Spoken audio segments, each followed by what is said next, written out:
परिचय। अंकिता, जैसा कि हम पहले भी चर्चा कर चुके हैं कि जनन सभी जीवों की वह क्षमता है जिसमें एक जीव लगभग अपने समान गुणों वाले एक छोटे से जीव को जन्म देता है।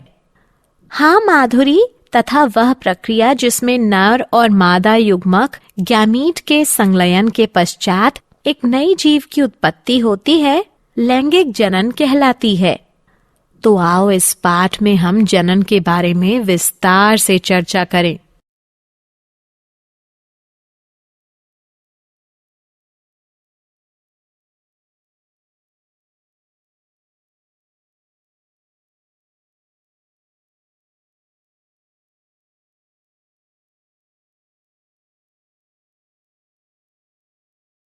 उद्देश्य।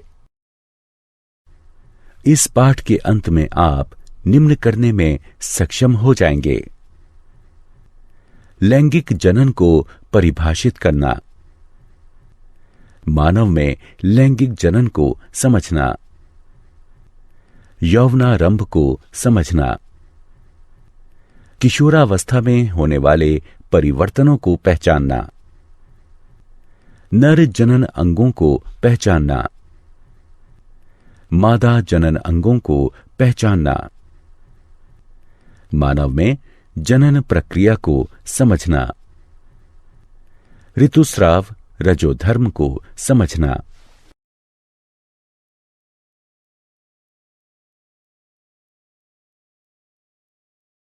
मानव में लैंगिक जनन।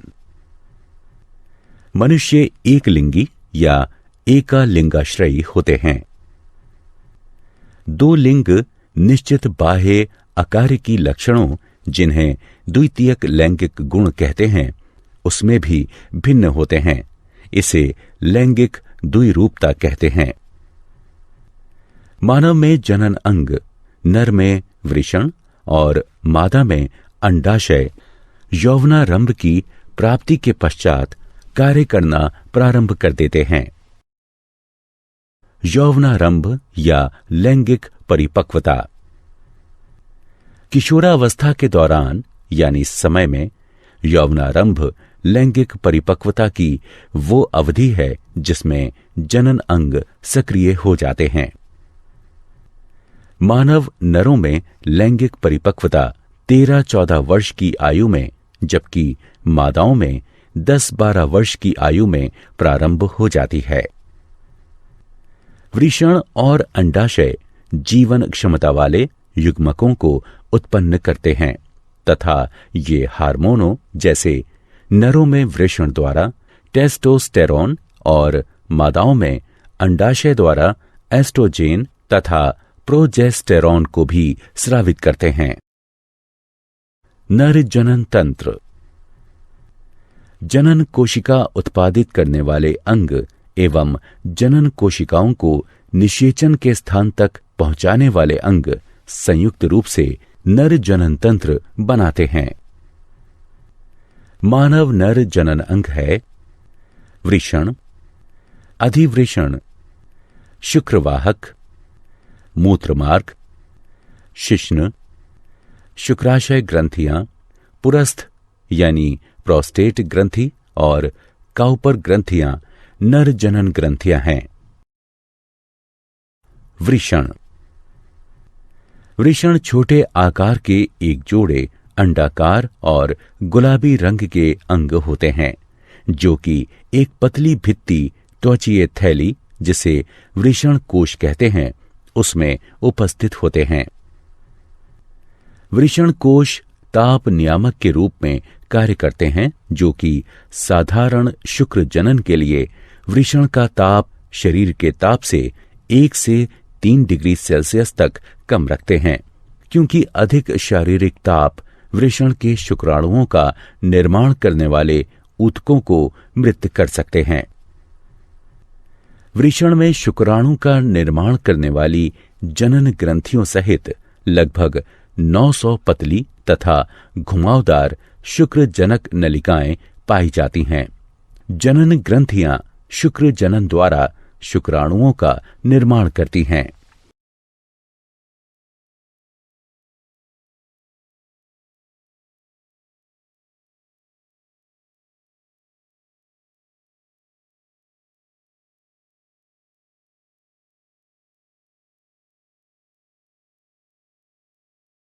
अधिवृषण यानी एपिडिडिमिस।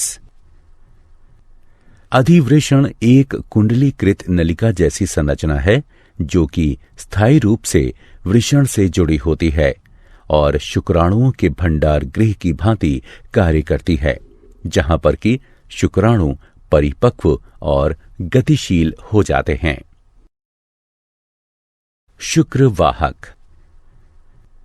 शुक्राणु एक लंबी नलिका जिसे शुक्रवाहक कहते हैं, उसके द्वारा अंगों जिन्हें शुक्राशय ग्रंथियां कहते हैं उनमें ले जाए जाते हैं, जहां पर शुक्राणुओं को पोषण मिलता है तथा वे संग्रहित किए जाते हैं।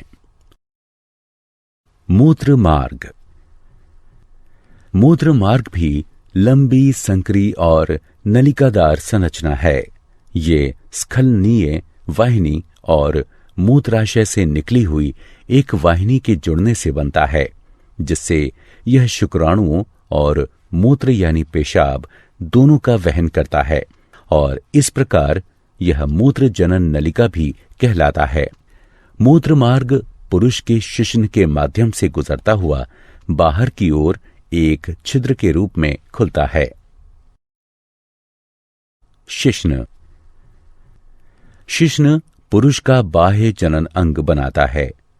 यह एक बेलनाकार ऊर्ध्व मोटी पेशीय भित्तियों युक्त मैथुन अंग है। शिश्न के संवेदनशील सिरे को मुंड कहते हैं, जो कि सिकुड़ी हुई त्वचा से ढका हुआ होता है, जिसे लिंग मुंडच्छत कहते हैं।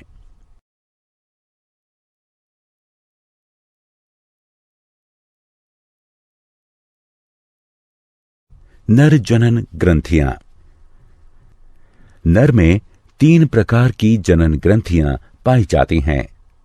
शुक्राशय ग्रंथियां, पुरस्थ यानी प्रोस्टेट ग्रंथियां और काउपर ग्रंथियां।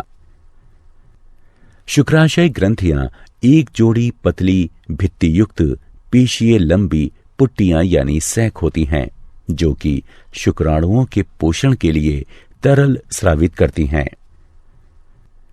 पुरुस्थ यानी प्रोस्टेट ग्रंथि एक एकाकी, दीर्घाकार तथा पलिरूपित ग्रंथि है, जो कि मूत्राशय के बिल्कुल नीचे स्थित होती है। यह तरल स्रावित करती है, जो कि मूत्र मार्ग में मुक्त किया जाता है। काउपर ग्रंथियां एक जोड़ी सफेद मटर के बीज के आकार की ग्रंथियां हैं, जो कि शिश्न के आधार पर उपस्थित होती हैं। यह क्षारीय वीर्य का स्रावण करती हैं, जो कि मूत्र की अम्लता को उदासीन करता है तथा शुक्राणुओं को सक्रिय करता है और शुक्राणुओं को पोषण प्रदान करता है। शुक्राणु। पुरुष शुक्राणु अति सूक्ष्म, गतिशील और कशाभीय युग्मक होता है। यह शीर्ष, मध्यखंड और एक कंपनशील पूंछ का बना होता है। यह अंडाणु के साथ संलयित होता है और जनक जीन को संतति तक पहुंचाता है। मादा जनन तंत्र। मादा जनन कोशिकाएं या अंड अंडाशयों में बनते हैं तथा कुछ हार्मोनों के निर्माण के लिए भी उत्तरदायी होते हैं। मादा मानव के जनन अंग हैं अंडाशय, अंडवाहिनी नलिकाएं, गर्भाशय, योनि, मादा जनन ग्रंथियां जैसे बार्थोलिन ग्रंथियां और स्तन। अंडाशय। अंडाशय मादाओं का प्राथमिक जनन अंग है। यह एक जोड़ा छोटे आकार की बादाम की आकृति वाली और सफेद रंग की संरचनाएं होती हैं, जो कि उदर के श्रोणि में उपस्थित होती हैं। आंतरिक रूप से प्रत्येक अंडाशय बहुत संख्या में अपरिपक्व प्राथमिक या अंडाशय पुटक के साथ होते हैं। अंडाशय अंडजनन यानी उजेनेसिस के द्वारा जनन कोशिका में अंड बनाता है तथा एस्ट्रोजन तथा प्रोजेस्टेरोन का स्रावण करता है। अंडवाहिनी नलिका। अंडवाहिनी नलिकाएं एक जोड़ी लंबी कशाभीय, पेशीय और नलिकादार संरचनाएं हैं जो कि अंडाशय के निकट से लेकर गर्भाशय तक फैली हुई होती हैं। प्रत्येक अंडवाहिनी नलिका का बाहरी भाग अंडाशय के निकट स्थित होता है। इसमें एक चौड़ा छिद्र होता है जिसे ऑस्टियम कहते हैं और अंडाशय के द्वारा निकले हुए अंड को प्राप्त करने के लिए अंगुली सदृश प्रक्षेप होते हैं जिन्हें झालर यानी फिम्बरी कहते हैं। गर्भाशय। गर्भाशय एक बड़ी पेशीय आकार की तथा नाशपाती सदृश संरचना है जो मूत्राशय और मलाशय के बीच श्रोणि में उपस्थित होता है और अंतररोपण यानी इम्प्लांटेशन, अपरान्यास और गर्भ यानी फीटल के विकास के लिए उत्तरदायी होता है। इसका आंतरिक स्तर अत्यधिक संवहनीय और ग्रंथिल होता है तथा गर्भाशय ग्रीवा कहलाता है जो कि योनि में खुलता है। योनि। योनि एक लंबी पेशीय नलिकादार संरचना है जो कि गर्भाशय की ग्रीवा से पीछे तक फैली हुई होती है तथा योनि छिद्र द्वारा अंत में प्रकोष्ठ यानी वेस्टिबुले में खुलती है।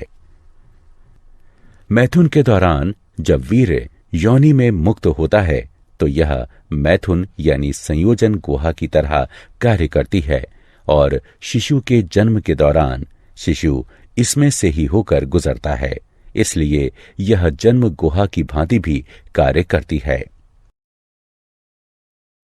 मनुष्यों में लैंगिक जनन की प्रक्रिया। नर युग्मक या शुक्राणु अति सक्रिय तथा गतिशील होते हैं जो गर्भाशय ग्रीवा के द्वारा गर्भाशय में गति करते हैं और अंडवाहिनी नलिकाओं में पहुंच जाते हैं। अंडवाहिनी नलिका में केवल एक शुक्राणु ही अंडाणु के साथ संलयन करके युग्मनज यानी जाइकोट बनाता है। इसे निषेचन कहते हैं। यह केवल अंडोत्सर्ग काल के दौरान शुक्राणु अंडवाहिनी नलिका में प्रवेश करने पर ही होता है। अंडवाहिनी नलिका में युग्मनज यानी जाइकोट का भ्रूणीय परिवर्तन यानी विकास तुरंत प्रारंभ हो जाता है तथा सगर्भता यानी गर्भावस्था शुरू हो जाती है, जबकि ऋतुस्राव यानी रजोधर्म बंद हो जाता है। भ्रूण गर्भाशय में पहुंचने के लिए नीचे चला जाता है। गर्भाशय की मोटी भीतरी परत में भ्रूण का अंतः स्थापित होना ही अंतरोपण कहलाता है। तब गर्भाशय की दीवार और भ्रूण के मध्य एक विशेष ऊतक जिसे अपरा कहते हैं उसका विकास हो जाता है जो कि भ्रूण को ऑक्सीजन तथा पोषण की आपूर्ति एवं कार्बन डाइऑक्साइड तथा भ्रूण द्वारा उत्पन्न उत्सर्जी अवशिष्ट पदार्थों को बाहर निकालने का कार्य करता है। गर्भाशय के अंदर गर्भ यानी फीटल के विकास से लेकर बच्चे के जन्म की अवधि को गर्भावधि यानी जेस्टेशन कहते हैं। गर्भावधि यानी जेस्टेशन के अंत पर पूर्ण विकसित गर्भ यानी फीटल को जन्म देने की प्रक्रिया को प्रसव यानी पार्ट्यूरेशन कहते हैं। मां के शरीर के अंदर बच्चे के विकास की प्रक्रिया में लगभग 9 महीने का समय लगता है।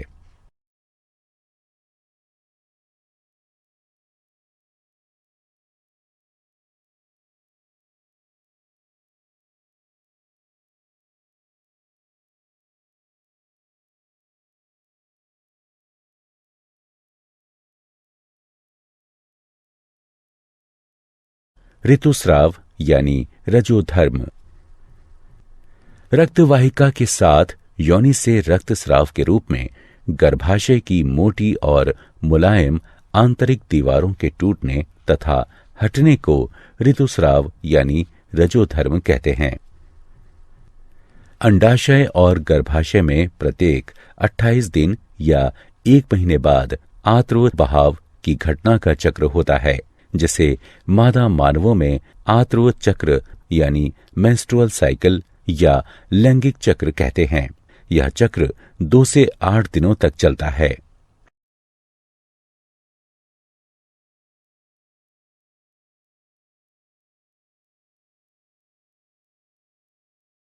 क्या आप जानते हैं शुक्राणु वीर्य यानी सीमेन का केवल 10% भाग ही बनाते हैं। मादा 1 वर्ष में लगभग 13 अंडे देती है, जबकि मादा मानव जनन काल के दौरान लगभग 416 अंडे देती है। मानव मादा में यौवनारंभ पर प्रथम ऋतुस्राव रजोधर्म, जिसे रजोदर्शन यानी मैनार्क कहते हैं, इसका प्रारंभ होता है।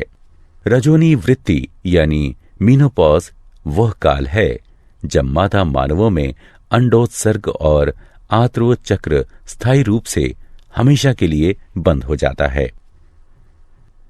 नए जन्मे शिशु का औसत भार 3.5 किलोग्राम होता है। सारांश। आइए हमने जो कुछ सीखा है उसे संक्षेप में दोहराएं। मानव एक लिंगी होते हैं तथा लैंगिक द्विरूपता दर्शाते हैं। नर जनन तंत्र वृषण, अधिवृषण, शुक्रवाहक, मूत्रमार्ग और शिश्न से मिलकर बनता है। शुक्राशय ग्रंथियां पुरुस्थ यानी प्रोस्टेट ग्रंथियां और काउपर ग्रंथियां नर की सहायक जनन ग्रंथियां हैं। मादा जनन तंत्र अंडाशय, अंडवाहिनी नलिका, गर्भाशय, योनि और भग से मिलकर बनता है। बार्थोलिन ग्रंथियां और स्तन मादाओं की सहायक जनन ग्रंथियां हैं। आर्तव चक्र के अंतर्गत अंडाशय में होने वाले चक्रीय परिवर्तन और जनन काल के दौरान मादा जनन क्षेत्र में होने वाले परिवर्तन सम्मिलित हैं। यह चक्र लगभग 1 माह में पूरा होता है। यह 4 प्रावस्थाओं पुटक प्रावस्था, अंडोत्सर्ग प्रावस्था, स्रावी प्रावस्था और आर्तव प्रावस्था से मिलकर बना होता है। यह यौवनारंभ पर प्रारंभ होता है और रजोनी वृत्ति यानी मीनोपॉज पर पूर्ण रूप से बंद हो जाता है। भ्रूणीय परिवर्तन के अंतर्गत घटनाओं की एक श्रृंखला होती है, जिसमें युग्मनज जाइगोट एक भ्रूण में बदल जाता है। इसके अंतर्गत प्रावस्थाएं जैसे युग्मक जनन यानी गैमीटोजेनेसिस, निषेचन, विदलन यानी क्लीवेज, अंतरोपण, अपरान्यास, गर्भावधि यानी जेस्टेशन, अंडजनन यानी उजेनेसिस और प्रसव यानी पार्ट्यूरेशन सम्मिलित होती हैं।